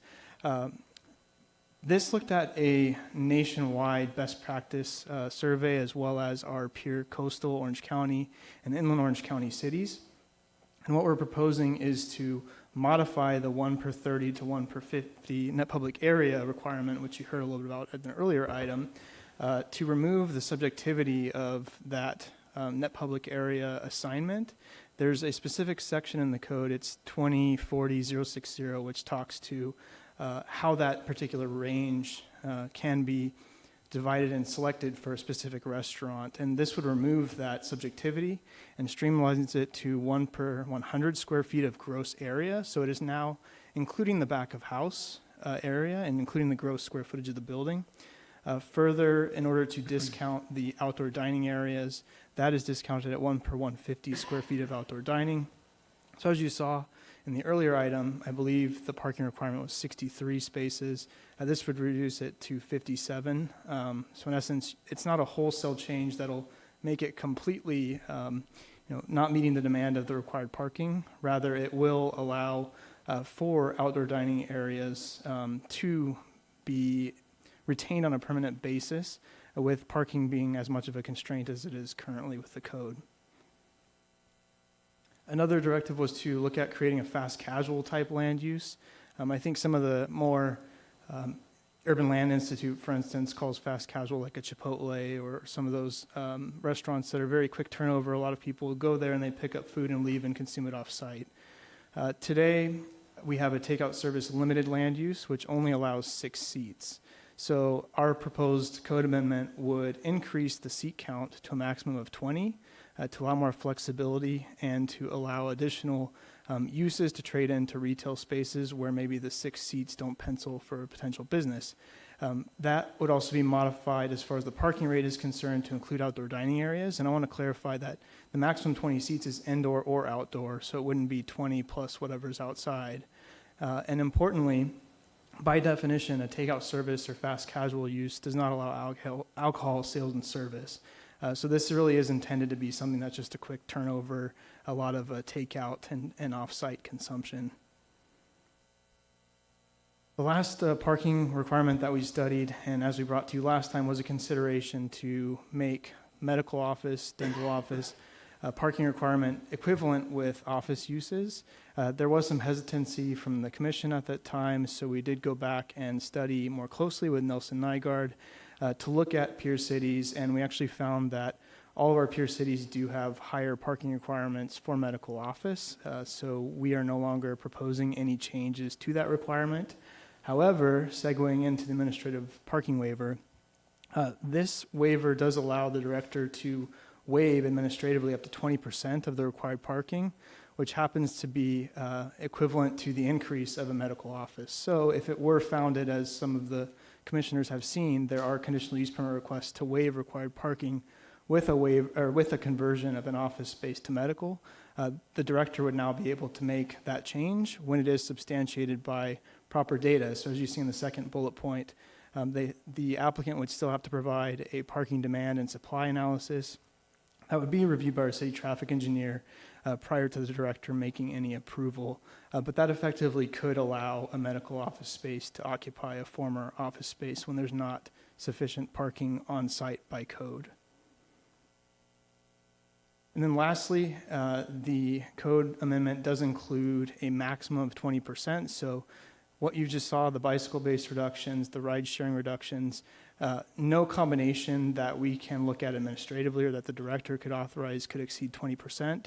So in essence, after 20%, planning commission review would be required. So anything beyond that would be coming to you all for review. So the recommendation is to conduct a public hearing, find this exempt from CEQA, and adopt the resolutions. There's 2 of them. One, to recommend council adoption of the ordinance, and the second, to recommend submittal of this to the Coastal Commission. So much like the last item, you will see that we have to submit to the Coastal Commission to effectuate this change in the coastal zone. However, the ordinance, if approved and adopted by council, would go into effect in non-coastal zone areas June, July of this year. And then lastly, I do want to note, Phase 2, as mentioned earlier, would continue. The work is happening on that right now, and you'll start seeing more information on that come summer, fall of this year. That concludes my presentation, but I do want to leave this up as a synopsis for you to refer to if you have any questions. And as I said, Ezra from Nelson Nygaard is here as well if you want to ask any technical questions. Thank you. Thank you, Ben, for that presentation. Commissioners, any questions of staff? Commissioner Langford? Question for Ezra. Nelson Nygaard, I was reading in their report, they made some difference. We're here. Oh, very nice. I'm glad you're here. At some point, I remember reading a difference between a Class 1 or Class 2 bike parking. And so in other jurisdictions, I just wanted to see if you could expand on that. I think it was in Dallas. They said, Class 1 is something and Class 2 is something else, and it didn't look like our code categorizes it in that way. Yeah, typically the 2 classes will refer to essentially short-term and long-term. So short-term meaning racks that are typically placed within design standards out in front of a building for quick visitor uses, and then long-term can be anything from the caged lockers, like in the Civic Garage here, or sometimes there can be key entry lockers that are placed in more urban areas.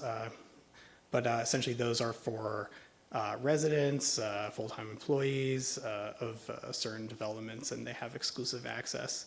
So both classes are essentially recommended, especially for multi-use developments. Do we need to open the public hearing on that, or can we come back to that, or how would you like to handle that?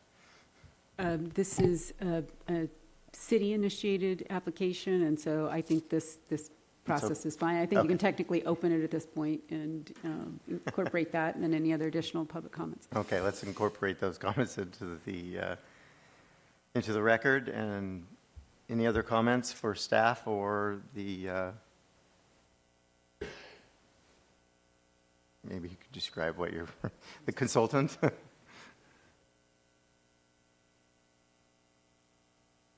Okay. Does anyone in? I guess I had another question about the fast, categorizing fast casual to not have alcohol. And one of the examples was Chipotle. And I know in a lot of Chipotles, they do have like beer and wine and stuff like that. So is there any reason that we need to, is it our body that's limiting non-alcohol for fast casual? Or is that something that's, now that we're looking at the code change, why are we doing that way? Very good question. Thank you, Commissioner Langford. So in looking at the fast casual category, staff was trying to be efficient with the code language and taking the takeout service limited and modifying the seat count and also the parking requirement to include outdoor dining. The current definition for takeout service limited has several characteristics. I think one being ordering from a menu board at a point of sale and then going and sitting down and getting your food that way. There is also a call out for no alcohol is sold or served on the premise. So I don't think this is intended to say that you can't do that. It's just that there are additional considerations at play when alcohol is being proposed, and that may warrant a use permit to evaluate parking more so than the 1 per 250 retail rate, because once you introduce alcohol sales, it does tend to translate to people staying longer on a premise than just taking it and going away. So then someone like Chipotle, instead of going through this fast track, fast casual lane, they're going kind of a slightly different route, and it's a more elaborate process, I guess is what you're saying. Okay. Yes, and they would require a use permit, as would most any takeout service fast casual use. The current code requires a use permit within 500 feet of a residential zoning district for any of those uses, so that will not change. Also, for clarification, I think the bigger thing is they'd have tougher parking. It'd be 10 to 1 or 10 per thousand, so instead of this, 250.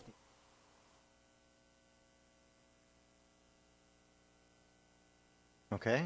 Any more comments from the commission or from the public?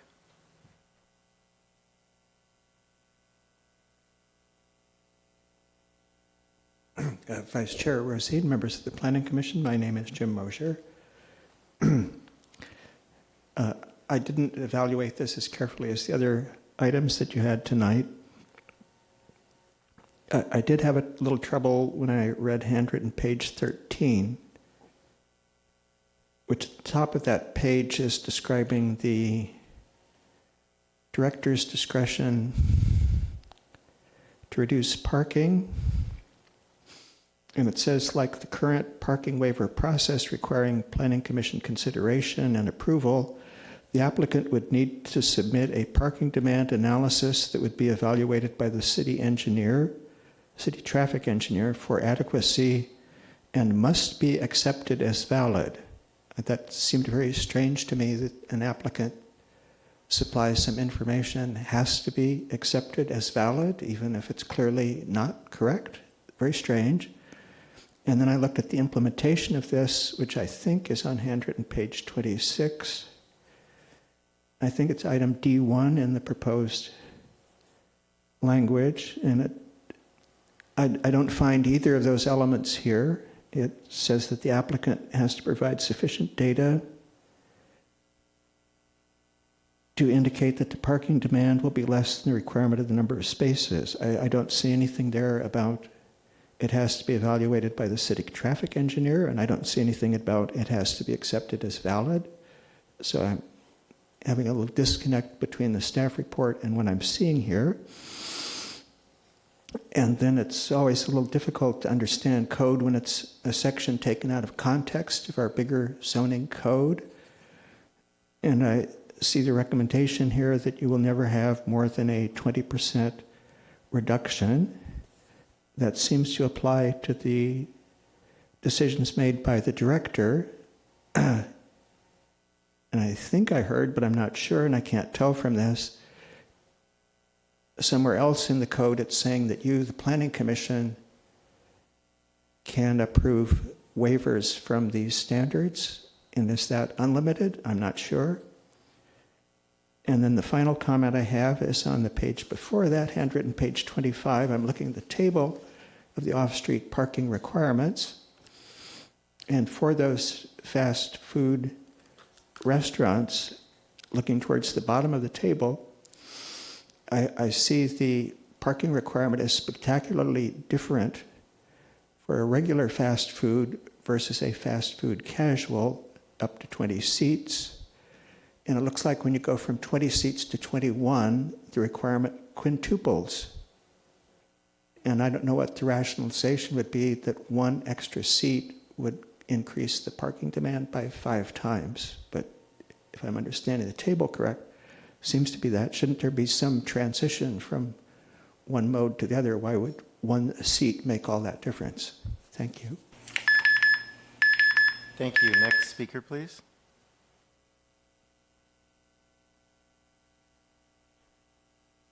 How are you? I'm Steve Fisher. I own the property at 3600 East Coast Highway, formerly Wells Fargo Bank. The property is now vacant. I've had the property up for lease since November. I've had a good amount of interest in procuring a tenant, but because of the parking requirements, I've had to turn away every single prospective tenant. Being a bank, being standard retail, I don't know how you would consider a bank's use. I could replace it with another bank.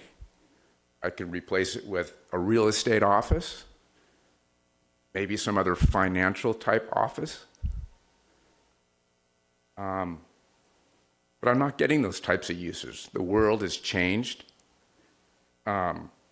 with financial institutions. I think Corona Del Mar's lost 5 banks in the last 5 or 6 years. I'm getting a lot of medically related tenants that are coming to me. I've met with staff. I'm a few parking spots short, and I don't see the rationale of the existing parking requirement. If I put a real estate office in there, I could have 50 desks in there, and they could move right in tomorrow. Not an issue. If I want to put a dentist in, who would at the most have 3 patients at a time in the building, I don't have the parking for that. There's no rationale to that whatsoever. 0. And it needs to change. And I think that you guys need to look not at all of this as a whole of Newport Beach and everything that needs to change together. I think you need to look at each individual property on a case-by-case basis, location, where it is. You know where your problem areas are with parking. You know where it's loose, you know where it's tight. And I'm sure you guys are all familiar with my building, or at least the area where I'm at. And there's not a lot of parking issues there. So I think you could loosen it up a little bit. I've got another building down the street closer to Marguerite, has no parking. I've had the same tenant in there for 18 years. Please. Wrap up your comments. Give you a couple more seconds. I've had the same tenant in there for 18 years. No parking lot. Never, ever had one complaint from the tenant or the customers that there's a parking issue. And if there was a parking issue, the lot over at Marguerite, the public lot behind Banderas, would be packed, and there's barely anybody in there ever. So I appreciate all of your ears tonight. Thank you. Thank you for your comments. Next speaker, please.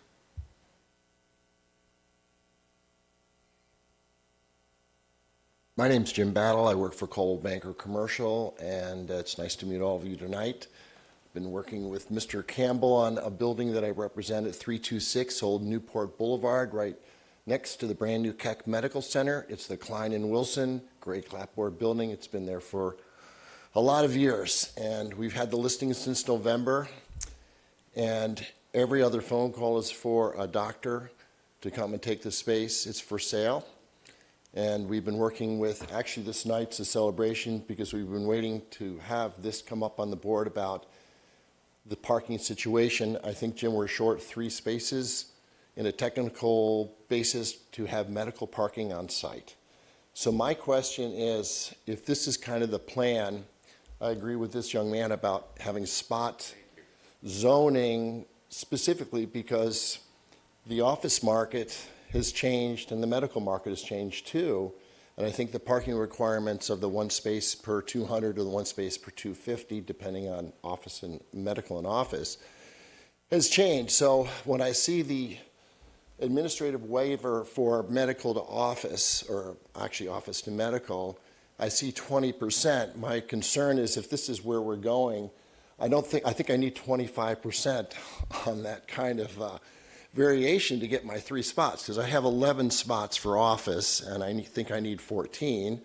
And so if that's the way we're going to go, I would ask that you would consider maybe the spot CUP waiver and working that way, not putting a percentage on it, making it something that is more flexible.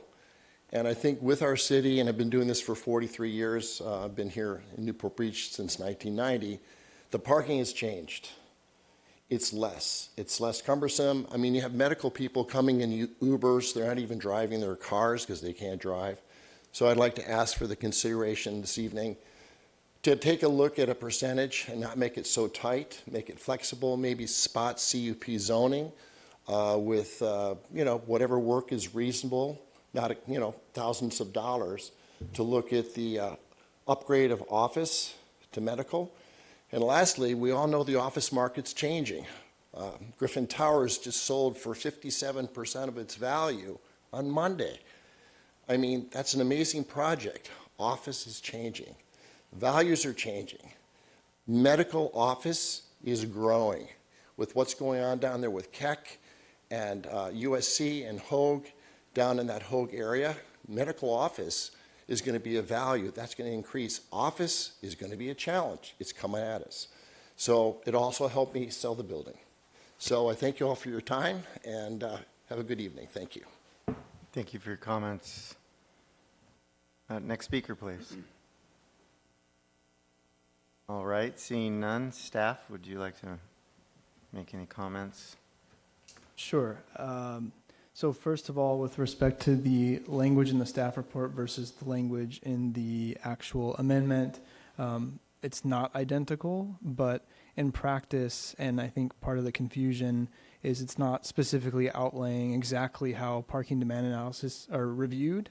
It doesn't say that today, but we still have the city traffic engineer review and accept those studies and bring them to the commission for consideration, which on that note, above the administrative waiver by director, there still is a reduction of parking by the Planning Commission when it is greater than 20%. So there's no constraint on the commission's ability to waive parking. You're not going to only be able to waive 50%. You can waive whatever is appropriate and whatever is accepted as valid, if you will, based on the study presented by the applicant. And when we say shall be accepted as valid, the intent was that the director cannot support that approval unless the city traffic engineer accepted the methodology and the data presented as a valid representation of what is actually happening in the field. So hopefully that clarifies that. With respect to Mr. Fisher and Mr. Battle, the intent of this is to provide more flexibility for the director to make waivers happen outside of a public hearing format, as we're doing here, to more easily change tenants in and out of buildings. And so that would be something that, I heard the term spot zoning, if you will. Owners have the ability to request a CUP today to waive parking. There's nothing that precludes them from doing so today. What this is going to do is going to provide some flexibility for the director to do a certain percentage administratively. And if you wanted to increase that percentage, that's totally your prerogative to do so. However, staff's recommendation and as drafted is 20%. Thank you, Ben. Okay, we're going to go ahead and close the public hearing and then bring it back to the commission for comment. Commissioners, any comments? I was just going to go through. I'm generally supportive of most of these as written. I think it gives a lot more flexibility to development director, make judgment calls without having to come up here, save some time and money, effort. Just going through, I took a couple notes on the ones on each. I kind of labeled them. I don't know how you labeled it in the report, but it was anyway. The first one was on the bike. 5% seems good to me, but and I would suggest this here, and then perhaps on number 6, which is just the overall waiver, of perhaps capping the total number of spaces that could be waived before it comes to commission, or just in general with a bike waiver, because if there's a massive project, and they put a bunch of bike. Unless I'm missing, exactly how that's written. I think simplifying the 10 spaces per 1,000 for regular retail is great. I think that's just helps everything clarity, as we saw earlier tonight. The ride share carpool, I think staff said they didn't agree with that exactly for most spaces, or you guys did? The part that we didn't incorporate is the carpooling and van pool component. Yeah. We left that out of the proposed code amendment. Okay. And I would suggest this should only apply for retail predominantly, maybe some medical if there's people dropping off and things. But I don't see office this being practical of, I don't know. Maybe in bigger cities or downtown where people take Uber to work or something, but I don't know anyone that does. And then the last one, just the bigger idea of perhaps putting a cap on the actual number of spaces that could be waived. And so if they're asking for 20 or whatever we're going to do, and give the development director the leeway to make those decisions, that's great. But maybe if it's a really big project and they're trying to get 20% waived, and it ends up being like 40 spaces or something, maybe that comes here. There's a cap at like 10 or something, up to 10, 20% up to 10, or up to, a number. So just some thoughts. That's where I'm at. All right. Thank you, Commissioner Harris. Anyone else? All right, this is a recommendation to council. So would anyone like to make a motion and maybe include some of Commissioner Harris's comments?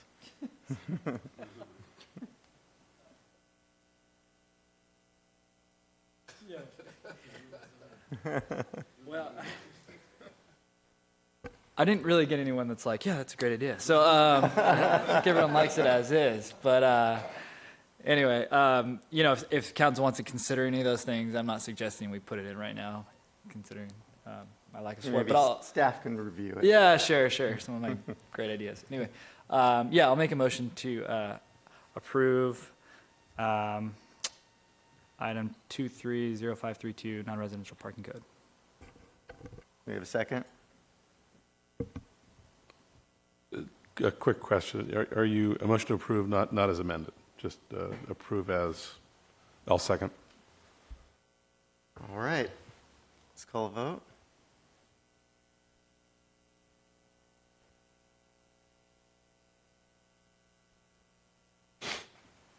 The motion carries unanimously.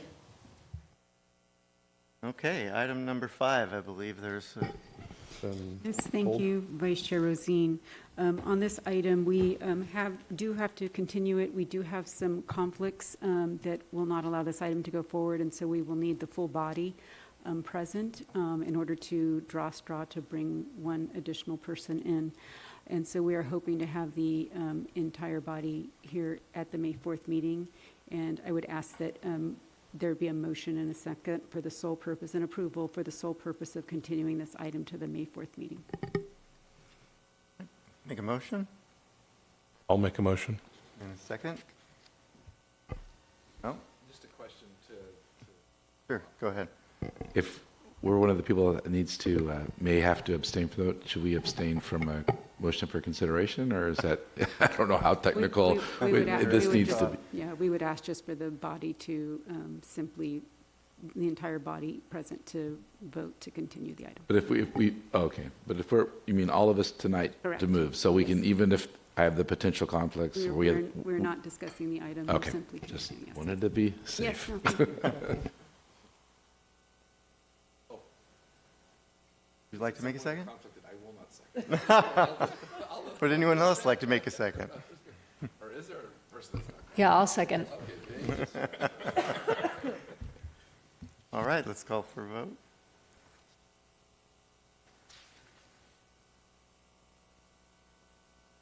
The motion carries unanimously. All right.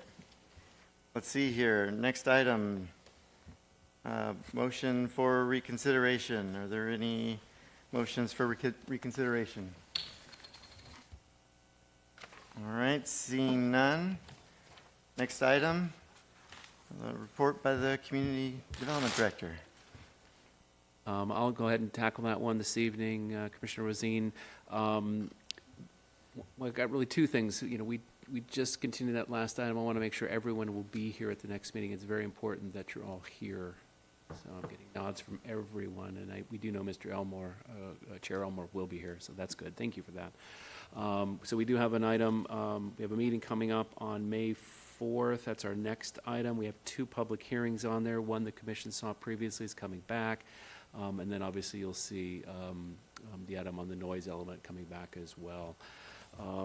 So that's the next meeting coming up. The other item I wanted to consider is that staff is considering placing an item on your future agenda to consider whether we might want to change the start time for this meeting, because that start time is 6:30 and it's in our Planning Commission rules, it's in your rules, and you, by a majority vote, can change that. So that item is not on your agenda tonight, but I just want to let you know we're considering doing that, and if that works for the majority of you, hopefully all of you, we'd like to do that. If that doesn't work, take that up at the discussion item at the next one, but I wanted to put that on your radar that we would like to maybe change it to 6 o'clock if that works. Are we polling the commission at this time? Well, if anyone has a serious heartburn about doing that, let me know now, but I'm hoping that would work for everyone. 6 a.m. or 6 p.m.? Wow. Sounds like I'm getting some thumbs up, so we'll put on the agenda for the next meeting, and that does conclude my report. All right, thank you, Jim. Are there any commissioner requests for future agenda items? All right, seeing none, does anyone in the audience want to comment on these items? All right, seeing none, are there any requests for excused absences. And it can't be May 4th. All right, seeing none, we are adjourned.